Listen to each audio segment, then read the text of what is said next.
పంచాయతీ కార్మికులు గత ప్రభుత్వము ఇచ్చిన హామీలను ఇప్పుడు వచ్చిన కాంగ్రెస్ ప్రభుత్వము అమలు చేయాలి.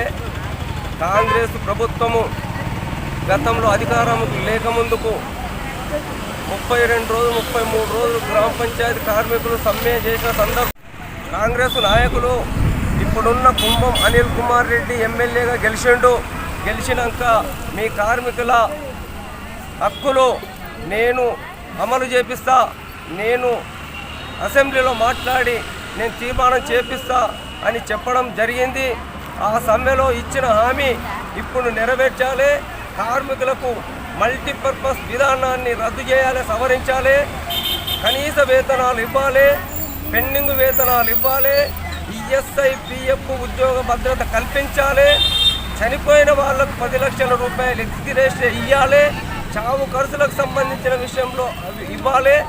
ఏదున్నా కొంతమ్మ కోరికలు గ్రామ పంచాయతీ కార్మికులు కోరతలేరు. వాళ్ళకు ఏదిచ్చినా గవర్నమెంట్ ఆఫీసర్లకు సంబంధించిన విషయంలో ఏదున్నా ఏసీలలో కూర్చొని తీసుకోవడం కాదు. మురికిలో డబ్బు కొంపలో పందులు చనిపోయినా కుక్కలు చనిపోయినా ఏదైనా గ్రామ పంచాయతీ కార్మికులు కావాలి. కానీ ఇచ్చిన వేతనాలకు సంబంధించిన విషయంలో రాష్ట్ర ప్రభుత్వము గుర్తించలేదు. ఎందుకని మేము సిఐటి తరపున గ్రామ పంచాయతీ కార్మికుల పక్షాన బీబీనగర్ మండల పక్షాన మేము రాష్ట్ర ప్రభుత్వాన్ని కోరుతున్నాము. అదేవిధంగా ఈ ఒక్కరోజు సమ్మె చేస్తున్నాము. సాయంత్రం వరకు సమాచారం రాకపోతే 48 గంటలు నిరాహార దీక్ష చేస్తానికి సిద్ధపడతాము. అదేవిధంగా పూర్తిగా రాష్ట్ర వ్యాప్తంగా ఉన్న కార్మికులతోని అసెంబ్లీ ముట్టడిస్తాము. ఏడికైనా సిద్ధపడతాము. ఎక్కడెక్కడ పనులు బంద్ చేస్తాము. ఖచ్చితంగా కార్మికుల చట్టం ఏందో ఖచ్చితంగా రాష్ట్ర ప్రభుత్వం తీసుకురావాలి. కార్మికుల హక్కుల కాల రాస్తున్న రాష్ట్ర ప్రభుత్వము ఎట్లయితే బీఆర్ఎస్ ప్రభుత్వం కూలిపోయిందో అదే రకంగా ఇప్పుడున్న ప్రభుత్వం కార్మికులపై ఈ వ్యతిరేక విధానాలు తీసుకుంటే మాత్రం ఊరుకునే పరిస్థితి లేదు. ఏదున్నా వాళ్ళు గొంతమ్మ కోరికలు కోరతలేరు. వాళ్ళకు కావాల్సిన బెనిఫిట్స్ ఇవ్వమంటున్నారు. కారోబారులు బిల్ కలెక్టర్ని రెగ్యులేట్ చేసి సీనియారిటీ ప్రకారంగా ఉన్న కార్మికులని పర్మనెంట్ చేయాలి, ఉద్యోగ భద్రత కల్పించాలి అని మేము సిఐటి తరపున బీబీనగర్ మండల పక్షాన కోరుతున్నాం.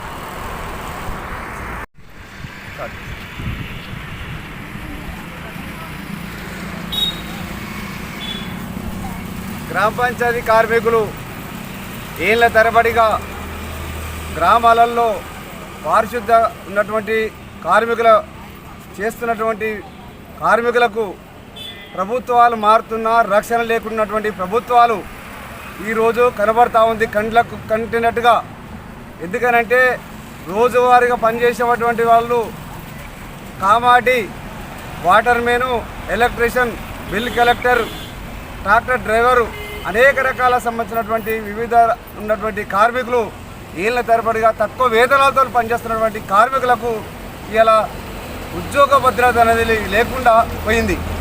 ఇవాళ మేము ఎర్రజెండా పార్టీగా ఒక సిఐటిగా మేము ఒక ప్రభుత్వానికి విన్నపం ఏం చేస్తా ఉన్నామంటే ఇలా గ్రామీణ ప్రాంతాల్లో పనిచేస్తున్నటువంటి గ్రామ పంచాయతీ కార్మికులకు ఇలా ఉద్యోగ భద్రత లేకుండా కల్పించకుండా ఉన్నటువంటి ప్రభుత్వం ఏదైతే ఉన్నదో జీవో ప్రకారంగా కనీస వేతనం పెరుగుతున్న ధరలకు అనుగుణంగా 26,000 వేతనం ఇవ్వాలి.